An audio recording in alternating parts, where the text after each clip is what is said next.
waaw Malal maa ngi lay nuyu di nuyu mbokku internautes yi ñuy seetaan à travers votre média SeneNews nga xamante ne est suivi partout dans le monde tey nekkatul chaîne bu ñuy présenté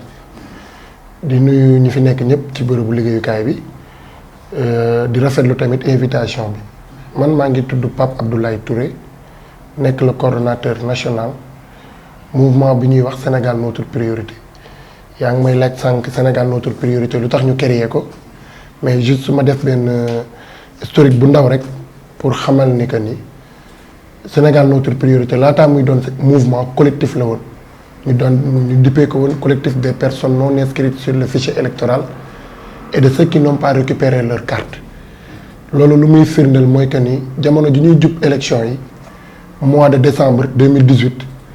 dañoo nemmeeku woon ni amoon na ay sénégalais yu bëri yoo xamante ne seeni carte ci verso bi dañ cey bind personne non inscrite sur le fichier électoral. am ñeneen ñoo xamante ni déposé woon nañu ci bindu woon ci fichier électoral bi depuis 2016 parce que ci lañ ubbi woon fichier bi ñu ñëw ba 1 mois 2 mois avant les élections mënuñu woon jot seeni carte électeur fu ñu dem ñu wax leen dem leen fa ca des suñu demee ci commissariat ba ñu ne leen dem leen mairie ba suñu demee mairie ba waa mairie bi renvoyé leen préfecture ñu dem préfecture ñu ne leen dem leen daaf suñu demaatee daaf ñu delloowaat leen ci mairie bi va et vient boobu sonal leen ñu mujjee toog. beneen problème bu taxoon tamit collectif bi juddu muy troisième et dernier problème bi muy que ni y avait aussi des sénégalais yi amoon carte électeur am référence yi am lépp loo xamante ne soxla nañ ko rek pour mën a xam fu ñuy voté ak école bu ñuy voté ak centre bu ñuy voté mais malgré toutes ces références seen tour nekkul woon ci fichier électoral bi parce que plateforme bu ministère de l'intérieur mettroon à la disposition des sénégalais pour ñu vérifier ndax si exactement seen tour mi ngi ci fichier électoral bi gisuñu woon seen tour ci fichier électoral bi te man ma bokkoon ci ñi nga xamante ni seeni carte au verso dañ cey bindoon personne non inscrite sur le fichier électoral parce que te malgré loolu yëpp bokkoon nañ ci rang yu metti yi parce que soo leen fàttali ko en 2017 bu ñu ubbiwaatee fichier électoral bi da ngay gis sénégalais bu yeewu 4 heures du matin man ci laa bokkoon rang ba 17 heures bind ci fichier électoral bi sa carte génn par surprise nga gis ñu bindal la tu ne peux pas voter bu nekk violation d'un droit fondamental d'un droit constitutionnel ñu ne en tant que jeune pourquoi pas porter combat boobu pour permettre à des milliers de sénégalais ñu mën a jot li nga xamante ne mooy seen droit fondamental mën a remplir li ñuy wax seen devoir citoyen. léegi lan moo leen pousse ci activisme. waaw ginnaaw combat boobu ñu dugg ci nekk ay ndaw nekk ay xale dugg ci mais teewul ñu jotoon nañ nag façon intimidation bu nekk woo nañ ñu fu ne nañ ñu naan ñu est-ce que xam ngeen li leen mën a fekk ci combat bi et je peux même citer ay formes d'intimidation la quoi qu'on puisse dire suñu beneen camarade bi ñu doon liggéeyandool Mama Ndiaye moom tamit woo nañ ko def ko ay menaces moom tamit mais teewul ñu reculer parce que c'était une question boo xamante ni combat de conviction la woon te dañoo amoon soif pour servir suñu réew malgré notre âge. léegi après élection yi ñu def bilan man mii di wax toog ak nag directeur général de la DAF muy direction de l'automatisation des fichiers à l'époque mi ngi nekkoon Ibrahima Diallo waxtaan ak moom lu toll ci 1h45 minutes pour trouver rek au moins ay solution ci question yooyu dem naa fa ñu jox ma ay cartes yu dul jeex ma delloo ko seen borom te laaju ma leen dërëm c'est-à-dire loolu il faut que sénégalais yi xam ko aussi bu ñu defee liggéey bu mucc ay boobu yëpp ba le ministre de l'intérieur Aly Ngouille Ndiaye bindoon ñu à l'époque une lettre pour ñu trouver un terrain d'entente pour waxtaane li nga xamante ne mooy suñuy jafe-jafe après bilan bu ñu def mooy que ni on a réussi malgré tout à faire voter à des milliers de sénégalais dimbali nañ leen tey ñu remplir seen devoir citoyen moo tax ñu ne pourquoi pas en tant que jeune ñu continuer à servir dignement et loyalement notre patrie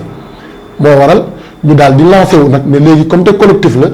te soo xoolee d'une manière juridique collectif amul personnalité juridique collectif c'est quelque chose qui est éphémère maanaam benn problème am ngeen formé wu en collectif dem xeex ko su problème boobu jàllee c'est fini moo tax ñu ne léegi pourquoi pas ñu décentraliser ko gën ko élargir yóbbu ko ci mouvement parce que mouvement mën na am commencement mais amul fu mu yem mouvement Sénégal notre priorité noonu la sosoo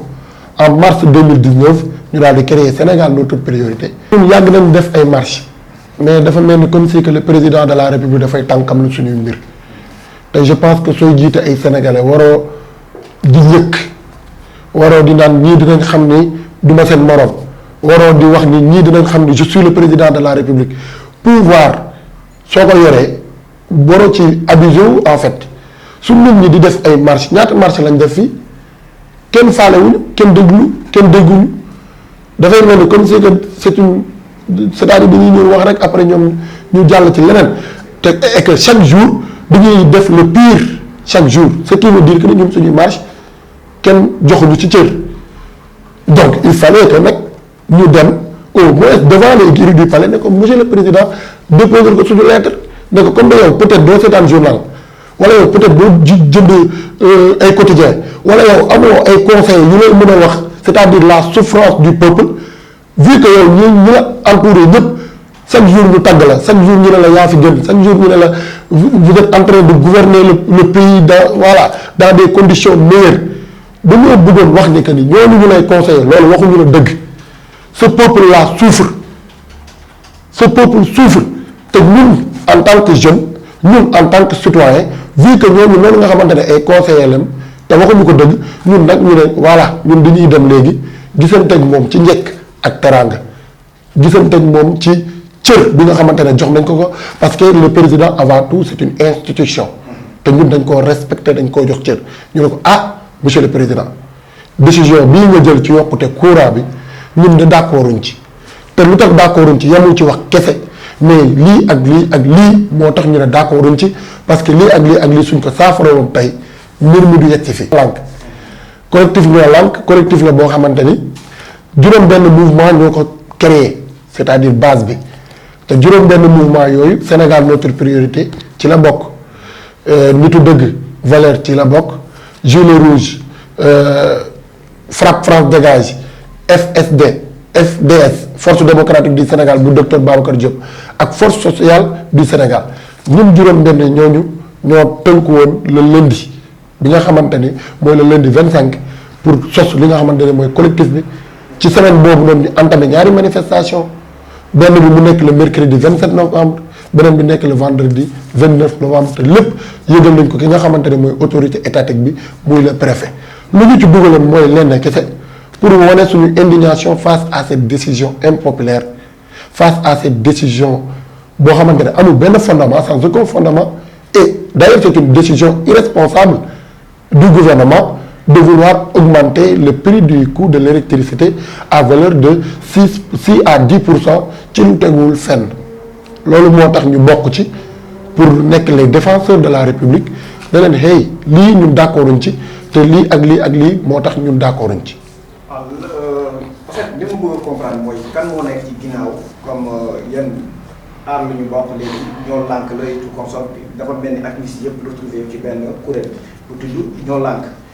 lànk kan moo nekk ci ginnaaw ñoo lànk kan moo koy financé parce que la plupart dañuy dégg gars yi wax ni y a une mainmise des politiciens ci ginnaaw yeneen activistes yi dañ ne activiste tel diw lay àndal kii diw lay àndal c'est comme le cas de Guy Marius la plupart dañuy wax Guy Marius Sonko lay àndal tu vois bëgg naa xam yan en fait lan moo leen boole ak ñooñu. waaw xam nga tamit loolu maa ngi rafetlu question boobu parce que dina ma permettre aussi ma éclaircir yu bëri yoo xamante ni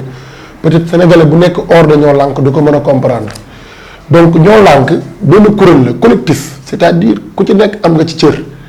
muy parti politique bi muy mouvement bi muy association bi muy syndicat d'enseignement bi muy ñeneen ak ñeneen ñëpp am nañ ci cër képp koo xamante ne tu es en phase ak lu ñuy xeex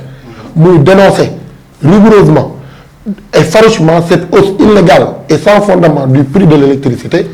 donc yow yaa ngi ci biir collectif ñoo lànk collectif ñoo lànk nag financement bi jógewul fenn fudul ci biir collectif bi c'est-à-dire les membres du collectif chaque manifestation ñun waa Sénégal notre priorité dañuy participer 25 000 francs par exemple yeneen mouvement yi participer 25 000 francs mouvement yëpp c'est une obligation à ce que parce que organiser manifestation du lu yomb dinañ soxla au moins financement boo xamante ni moo ñu parce que sénégalais yi ñoom lu fës rek li ñuy gis mais li nga xamante ni mooy organisation interne bi duñ ko gis te day fay laaj financement mais laaj financement boobu yëpp teewul que ni ñun ñu ngi garder suñu dignité ñu ngi garder suñu honneur ñu ngi garder suñu personnalité parce que du ñu nangu mukk ku ñu corrompre loolu moom na ko sénégalais yëpp xam parce que ñun lu ñuy défendre c'est un combat de conviction ci biir bi ñuy cotiser waa léegi front de résistance nationale bi nga xamante ne ñoom peut-être ay partis politiques lañ mais ñu ngi ci biir collectif ñoo lànk mais ñoom su fekkee ñun dañ ne barre bi 25 000 minimum ñoom ñu ne ñun bi ñu fay 25 000 mais on va donner le double est-ce que moralement ñun dañuy rejeter loolu alors qu'on a besoin d'un financement boo xamante ni moo ñu mën a permettre tey et d'ailleurs gis ngeen ko ñu ngi commencé di décentraliser combat bi di ko def au niveau national et international ñu ngi commencé fan yële passé d'ailleurs nous donnons rendez-vous au peuple sénégalais ce vendredi parce que Rufisque dina jël suñu manifestation le 10 bii passé gis ngeen am na yeneen dëkk yeneen région yu tenir même jour même heure manifestation dans les différentes régions donc loolu noonu yëpp financement la mais teewul financement bi dafa am fu muy jaar ci ay loxo yu wóor man ku ma xam-xam ne man doxuma ci ñàkk fayda imagine donc ci biir am na ay comité yu ñu teg yoo xamante ne chaque fois dañuy rendre compte jusqu'au dernier centime bi ñuy rendre compte li nga xamante ne mooy collectif bi lii lañ am lii ak lii ak lii ak lii lañ ci def ñu nekk ci prison bi ñu jàpp de manière arbitraire séquestré leen lii lañ leen jox pour seen ration seen wàllum dundin parce que ñun ñëpp xam nañ ni dund prison dund bu metti la